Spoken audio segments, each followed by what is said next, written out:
¿Qué tal? Bienvenidos a nuestro sexto tema de Primeros Pasos. El tema que nos toca hoy día es un tema muy desafiante. Se trata de poder hablar a otros de nuestra fe en Jesucristo. ¿De acuerdo? Y este tema es vital para nuestras vidas y queremos pedirle a Dios que nos guíe ahora y te quisiera pedir que puedas orar conmigo para iniciar este tiempo. ¿De acuerdo? ¿Oramos? Señor, te damos a ti las gracias porque podemos estar juntos ahora y te pedimos que tú nos muestres, Señor, eh, a qué personas, Señor, nos has puesto cerca para poder testificar. Nos desafíes a vivir vidas íntegras, Señor, y a poder ser testigos fieles de quién eres tú, de lo que tú has hecho y de lo que tú también quieres hacer en la vida de amigos, de familiares, de compañeros de trabajo, de estudios, Señor. Guíanos, por favor, Señor. Enséñanos y muéstranos esos planes maravillosos para nuestras vidas. Oramos en el nombre de Cristo Jesús. Amén y amén. El tema, como hemos dicho, es justamente hablar a otros de Cristo, de nuestra fe en Cristo. ¿Cómo se puede hacer? Y antes que nada, quisiera dejar contigo un tema muy importante, que es los 2 años. Los 2 años, ni bien tú te conviertes, recibes a Cristo como Señor y Salvador, los 2 primeros años son años trascendentales para esto. ¿Por qué? Porque por lo general, luego de esos 2 años, empezamos a perder algo de contacto con algunas personas que no son de Cristo. Nuestras relaciones se empiezan a fortalecer en la iglesia, empezamos a crecer en el Señor y empezamos a desarrollar mucho más amistad con gente que es creyente. Eso es natural porque compartimos ese amor de Dios, la unidad del Espíritu Santo, ¿no? Eh, pero justamente hay que aprovechar ese tiempo y a veces lo que podemos pensar es que no, es que yo no soy un evangelista o me falta saber mucho de la Biblia para poder testificar, ¿qué voy a evangelizar yo? Y en realidad es importante que podamos considerar que las relaciones que tenemos, ni bien conocemos a Cristo, podemos hablar. Hay cosas que podemos decir, ¿de acuerdo? Es más, las relaciones profundas de amistad son grandes canales para poder dar a conocer a Jesucristo. ¿Por qué? Porque de repente hay gente que no me conoce a mí, pero que sí te conoce a ti.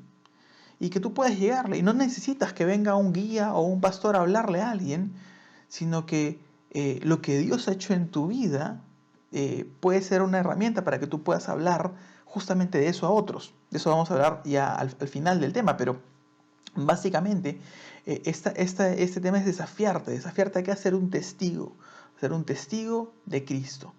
El Señor dijo, ustedes me serán testigos en Jerusalén, en Judea, en Samaria y hasta lo último de la tierra. Y tenemos que estar pendientes y estar buscando que esa misión de Dios se mantenga en nuestra vida, ¿verdad? Entonces, quisiera dejar contigo en este tema 3 cosas importantes. Primero, algunos principios sobre el evangelismo, después las 4 leyes espirituales que nos dan un contenido para poder predicar y finalmente una realidad que cada uno experimenta sobre el evangelismo. ¿De acuerdo? Entonces, vamos a empezar. En cuanto a los principios del evangelismo, primero es que una persona es importante. En Lucas 15 se desarrollan 3 parábolas que tienen que ver con cómo los fariseos veían al pueblo, pero también tiene que ver con cómo es que Dios ve a las personas que están perdidas. Y claro, hay que considerar que justamente pasa lo que dice en el versículo aquí, ¿no? Que el Señor, Jesucristo está hablando de que para Dios que hay más alegría por un solo pecador que se arrepienta que por 99 justos que no necesitan arrepentirse. Esto lo dice en el contexto de la oveja perdida. Básicamente lo que narra es que hay 100 ovejas, se pierde una y el pastor deja las 99 porque va en busca de esa una y cuando ve se llena de alegría porque la logra encontrar. Y luego la de la moneda perdida y del hijo perdido, ¿de acuerdo? El hijo pródigo. Entonces, de lo que está hablando es que hay una realidad importante, que Dios ama profundamente a esa persona, ese uno. Y nosotros podemos confundirnos y pensar de que el evangelismo se trata de que muchas personas conozcan a Cristo. Pero en realidad es importante para cada uno de nosotros considerar que uno es importante. Hay alegría en los cielos por un pecador, uno solo, que se arrepienta. Por uno solo. Y de repente hay una persona a la cual tienes tú cerca. Y puedes ser tú de testimonio a esa persona. Diciéndole qué cosa. Bueno, básicamente lo que Dios ha hecho en ti. ¿De acuerdo? Y hay que valorar eso. Porque a veces podemos, digamos, a veces cuando tenemos un culto, cuando, digamos, antes de la pandemia podemos reunirnos en el auditorio de la congregación y se proclamaba el Evangelio y pasaba una persona adelante. Y claro, hay que estar gozosos por una, por dos, por tres, por las que pasen, porque son las personas que Dios nos ha dado, ¿no? Y es importante. Entonces, quizá hay una persona que Dios está cargando tu corazón para que tú puedas hablarle de Él. Y hay que ser abiertos a eso. Si son más, mejor. Está bien, excelente. Pero suficiente. Uno. Uno es suficiente en realidad. Porque Dios ama a esa persona. El siguiente principio es que hay dos realidades. ¿De acuerdo? Hay dos realidades. La primera es que el evangelismo es un proceso. Miren lo que dice 1 Corintios 3:6. Dice, Pablo está diciendo, yo sembré, Apolos regó, pero Dios ha dado el crecimiento. O sea, hay un proceso. Y de repente, la persona a la que tú le hablas está súper reacia al evangelio. Y tienes la oportunidad de hablar con él, le dices, oye, puedo orar por ti, te presentas, buscas orar por eso. Y esa persona empieza a decir, bueno, de repente los cristianos no son todos unos hipócritas, sino que hay gente pues que en realidad sí ama honestamente. Y pasa de estar reacio a de repente estar, digamos, casi abierto. Y tiene otra relación de amistad con otro cristiano y finalmente termina como una persona pues que está abierta al evangelio. Pero, ¿la persona rindió su vida a Cristo? No, de repente todavía no. O sea, el evangelismo no se trata de que alguien entregue su vida a Cristo. ¿Por qué? Porque la segunda cosa importante, la segunda realidad es que Dios es el responsable de los resultados. Es Dios el que ha dado el crecimiento. Es Dios el que da el crecimiento. Entonces, si Dios es responsable de los resultados, yo tengo que ser responsable de cosas, de ser fiel. De los administradores se requiere que cada uno sea hallado fiel. Entonces, en este proceso debo considerar que hay personas que están aquí, reacias, y algunas están abiertas. Y mi idea es poder dar testimonio y simplemente dejarme usar por el Espíritu Santo para que esa persona llegue aquí. Pero en realidad no se queda la cosa cuando yo paso de muerte a vida y conozco al Señor Jesucristo como mi Señor y Salvador. Sino que hay algo más. Tengo que seguir creciendo y dando pasos de fe y seguir creciendo mi fe para dar frutos, ¿no? Y hemos hablado de lo que implica vivir una vida fructífera, ¿no? Con los frutos del Espíritu Santo. Entonces, debemos confiar en que Dios está haciendo un proceso con las personas que tenemos cerca. Y nosotros descansar en ese proceso que Dios obra porque Él es el responsable de los resultados. De ti y de mí se requiere que seamos fieles. ¿Fieles a qué? A lo que Él nos mandó a hacer. ¿De acuerdo? Y finalmente, el tercer principio que me parece increíble es que hay tres barreras que podemos enfrentar. Vamos a leer lo que dice 1 Pedro 3, 15 y 16. Dice, si nos santifiquen a Cristo como Señor en sus corazones, estando siempre preparados, ¿no? Siempre preparados, para presentar defensa de todo el que les demande razón de la esperanza que hay en ustedes, pero háganlo con mansedumbre y reverencia, teniendo buena conciencia para que en aquello que son calumniados sean avergonzados los que hablan mal de la buena conducta de ustedes en Cristo. ¿Qué quiere decir? Ok, primero que nada, sí pues, hay una barrera intelectual. O sea, hay una barrera intelectual. El intelecto. Hay una barrera intelectual. La gente dice, ¿sabes qué? No, hay cosas que no me quedan claras sobre el cristianismo, no entiendo qué es lo que, no entiendo cómo puede ser esto, cómo un Dios bueno puede permitir el sufrimiento, qué puede pasar, y tiene preguntas. Nuestra responsabilidad es estar listos a responder las preguntas o ser honestos y decir, ¿sabes qué? Sí, pues es una muy buena pregunta. Y de verdad, yo sé que en el camino Dios puede ir respondiendo a las cosas y podemos ir preguntando y yo voy a buscar respuestas para ayudarte con esa pregunta. Porque de repente no tenemos la respuesta. Y hay que ser honestos cuando no tenemos la respuesta a algo y decir, sabes que frente a eso, mejor pues es que no la tengo, ¿no? No tengo la respuesta y no te voy a empezar a palabrear con alguna respuesta que se me ocurra en ese momento. ¿De acuerdo? Pero la segunda cosa importante es que también hay una barrera emocional. Las emociones también juegan un rol. Y hay una barrera emocional, ¿por qué? Porque muchas veces la persona puede haber enfrentado algún problema o puede haber sentido decepcionada con Dios. y tiene una barrera emocional, o de repente se encontraba un cristiano que no fue honesto, ¿no? O que le dijo que era cristiano y no lo era al final, ¿no? Y dice, no, son una sarta de hipócritas y yo prefiero mantenerme al margen de eso. En el caso de la barrera emocional recordamos como Pablo inclusive dice en 1 Corintios 9 que él se ha hecho esclavo, ¿no? De todos a fin de ganar a tantos como sea posible, ¿no? Aunque era libre, yo me volví esclavo. ¿Por qué? Por ese amor de Dios. Y nuestra responsabilidad aquí es mostrar y ser canales de ese amor de Dios. ¿De acuerdo? Es decir, nosotros sabemos que debemos presentar defensa, por supuesto, presentar defensa, pero hacerlo con mansedumbre, hacerlo en reverencia, con gentileza, teniendo buena conciencia, mostrando ese amor de Dios. ¿Por qué? Porque esa vida que viene de Él debe ser mostrada no solamente con nuestras palabras, sino también con las acciones que tenemos. ¿De acuerdo? Y finalmente hay una última barrera, que es la barrera espiritual. Hay que reconocer, y esto es muy cierto, ¿no? Que el Señor dice que es el Espíritu Santo el que va a traer el discernimiento de justicia, de juicio y de pecado. O sea, hay una barrera espiritual importante. La Biblia habla de que sin Cristo estamos muertos en delitos y pecados, cautivos, inclusive cegados, ¿no? Por el príncipe de este mundo. Podemos estar... Entonces, hay una realidad complicada y hay gente que genuinamente, rechaza el Evangelio porque no lo entiende, ¿no? Porque ve la Biblia y no lo entiende. Y lo que nuestra responsabilidad aquí es orar por esas personas, darnos cuenta que es una realidad espiritual y también perseverar, ¿de acuerdo? Hay que perseverar en lo que el Señor nos muestra, orar y pedirle al Señor, ¿sabes qué? Por favor, dirígeme. Tú haz lo posible, que tenga la claridad para poder verlo. Y es importante porque si nosotros consideramos que eso es un proceso, que hay barreras y que hay gente que legítimamente tiene dudas sobre la fe en Cristo, pero podemos confiar de que son de Dios los resultados y que esa persona es valiosa, entonces tenemos dispuestos a poder predicar, ¿verdad? Es lo que debería pasar. Pero el problema es, pero ¿qué le digo? O sea, exactamente qué debería yo decirle? Y hay, digamos, una manera que hemos organizado a veces y que se viene de tiempo en la iglesia, donde más o menos organizamos el proceso en el cual uno podía predicarle. ¿Cuál es el contenido de lo que uno debería comentar o debería decir cuando está buscando predicar el Evangelio?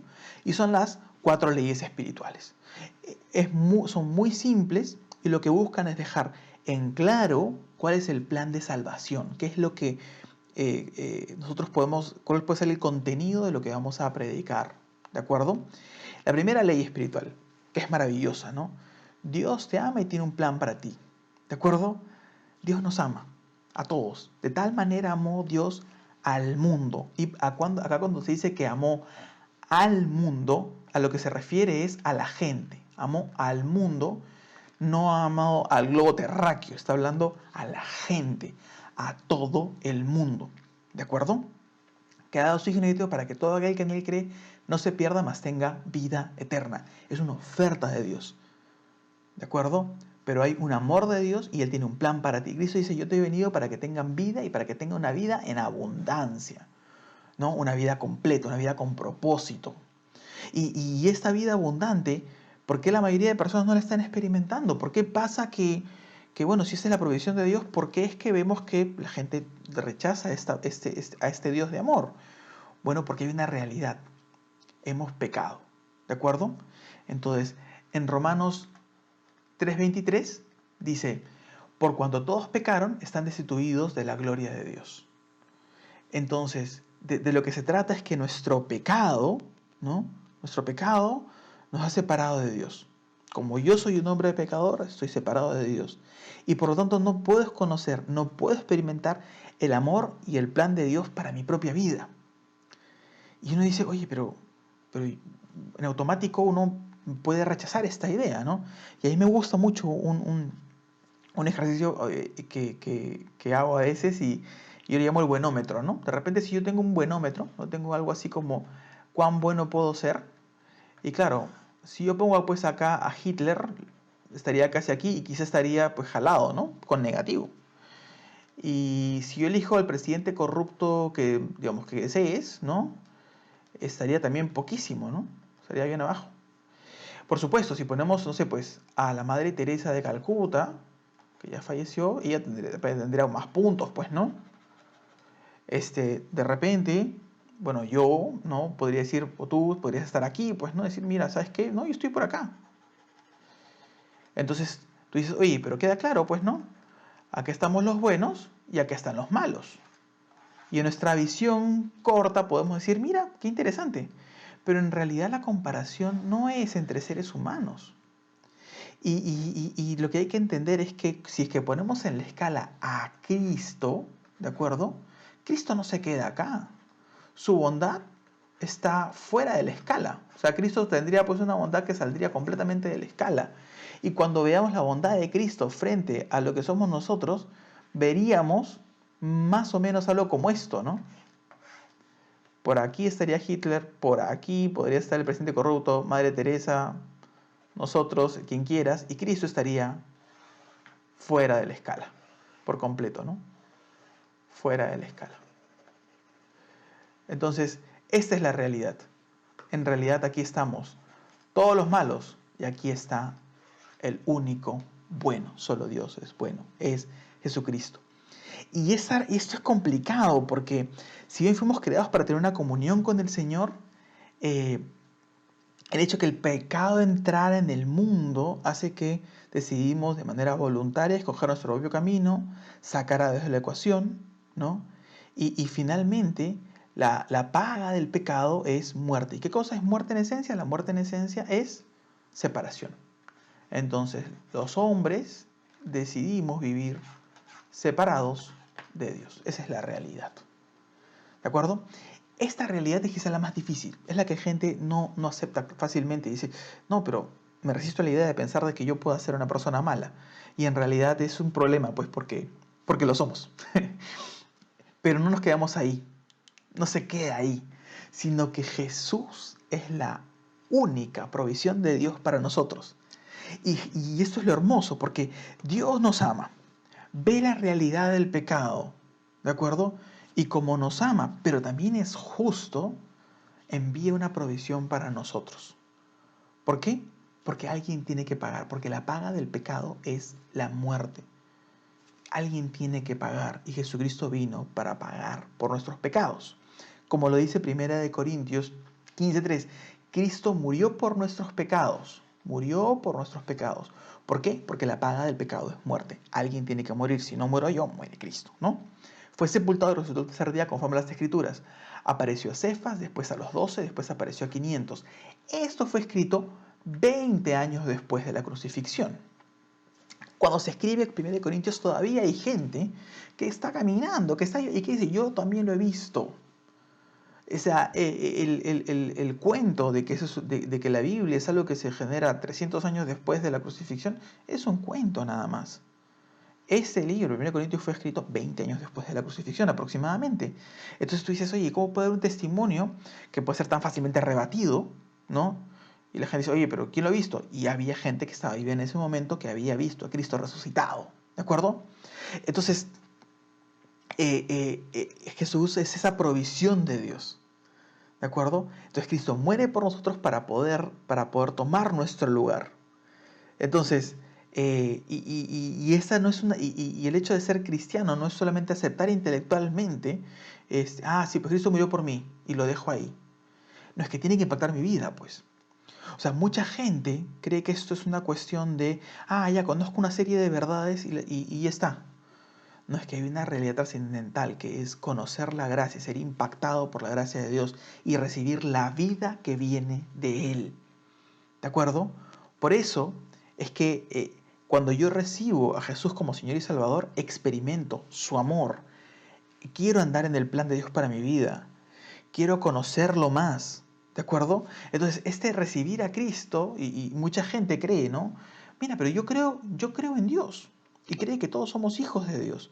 Pero la Biblia dice que a todos los que le recibieron, a los que creen en su nombre, les dio la potestad de ser hijos. Y este creer de aquí, muchas veces y lamentablemente en nuestro contexto puede ser algo muy intelectual. Pero en realidad este creer impacta en lo que yo hago. O sea, en lo que tú haces va a estar embebido este creer. No solamente es, yo creo intelectualmente, ¿no? Como 1 más 1 es 2, o como que la Tierra gira alrededor de su eje. Ese creer no es suficiente. Es un creer que impacta, porque yo cambio de padre. Pido ser un hijo de Dios y me comporto como mi padre. Así sean santos como Dios es santo. Sean santos ustedes en toda su manera de vivir, dice en primera de Pedro, ¿no? En Efesios 2:8-9 dice, porque por gracia son salvos por medio de la fe. Y esto no de vosotros, pues es don de Dios. O sea, esta gracia no es de vosotros, sino que es don de Dios. La gracia es un don de Dios. Y nosotros, mediante la fe, recibimos esa gracia. ¿De acuerdo? Entonces, no es que yo soy el autor de mi salvación por haber creído, sino que Dios me da una provisión en Cristo y yo acepto esa provisión en Cristo por gracia. Y gracia quiere decir que es gratis. Bueno, para mí, para Cristo fue muy costoso porque tuvo que entregar su vida, ¿verdad? Entonces, pero no solamente es por fe, sino que es un tema de una decisión personal, ¿no? El Señor busca una relación personal con cada uno. Y Él quiere, yo estoy aquí a la puerta y llamo, si alguien oye mi voz, abre la puerta, entraré en Él y cenaré con Él. O sea, esa comunión que está buscando el Señor es una comunión que es algo lo que tenemos que ir creciendo. Entonces, yo soy llamado a hacer eso, y es una decisión personal, ¿de acuerdo? Y por eso es que nosotros en la iglesia buscamos que las personas que se bauticen sean conscientes y difícilmente bautizamos niños. ¿De acuerdo? ¿Por qué? Porque buscamos que la persona tenga una decisión individual, una decisión personal de seguir a Cristo como Señor y Salvador. Ojo, no solo como Salvador, sino como Señor. Quiere decir el que manda. ¿De acuerdo? Finalmente, después de entender que tenemos esos 3 principios, ¿no? Estas 4 leyes espirituales, hay una realidad. Una realidad. Tú eres el experto en tu historia. Nadie va a contar la historia de lo que te pasó a ti con Cristo mejor que tú. ¿De acuerdo? Y eso es importante, porque tu historia es única. Y cuando consideramos esto, esto que Dios está haciendo en tu vida, entonces hay que considerar que hay personas que solamente tú puedes llegar. Hay gente a la cual solo yo de repente puedo llegar en este momento. Y hay personas a las cuales de repente tú eres el único que está en tu familia, eres creyente. Y Dios te ha llamado a dar testimonio ahí donde estás. Y en realidad hay cosas muy importantes. Por ejemplo, es mejor a veces perder discusiones si con eso ganas la oportunidad de mostrar el amor de Dios y hablar nuevamente. Recuerda, es un proceso. Esto es un proceso. Entonces, ora fielmente para que Dios te esté guiando en ese proceso, porque Él es el que Él es el que es responsable de los resultados. Y puedes empezar hoy día orando a Dios, pidiendo que Él abra las puertas, estando dispuesto a contar tu historia de fe, dando testimonio de lo que Él ha hecho. Y no se trata de tu habilidad, se trata de tu disponibilidad para obedecer, de tu discernimiento para darte cuenta que este mundo está quebrado espiritualmente. Y el tema es decir, ok Señor, aquí estoy. Si no sabes las respuestas, prepárate y también sé honesto, cuando no las sepas, no sé la respuesta. Pero hay que recordar que tú y yo, la iglesia de Cristo, somos la luz del mundo. Somos la sal de la tierra. No hay más luz, no hay más sal. Somos nosotros. Y somos llamados a vivir como tales. ¿Vamos a hacerlo? Oramos. Señor, te damos a ti las gracias por permitirnos ser desafiados a poder testificar de lo que tú has hecho, Señor. Testificar de quién eres tú, de tus planes para la humanidad. Padre, por favor, ayúdanos, porque vemos como familiares, Señor, amigos, compañeros, gente que tenemos alrededor, te necesita profundamente. Enséñanos, Señor, y permítanos estar confiados, no en que conocemos un proceso, sino en que te conocemos a ti y que podemos presentarte a otras personas. Por favor, enséñanos, guíanos y desafíanos en esto. Te lo pedimos, Señor, en nombre de Cristo Jesús. Amén. Ha sido un privilegio estar nuevamente con ustedes y los invito a tener el siguiente tema, el tema número 7 de la próxima semana. Que Dios los bendiga. Nos vemos. Chao.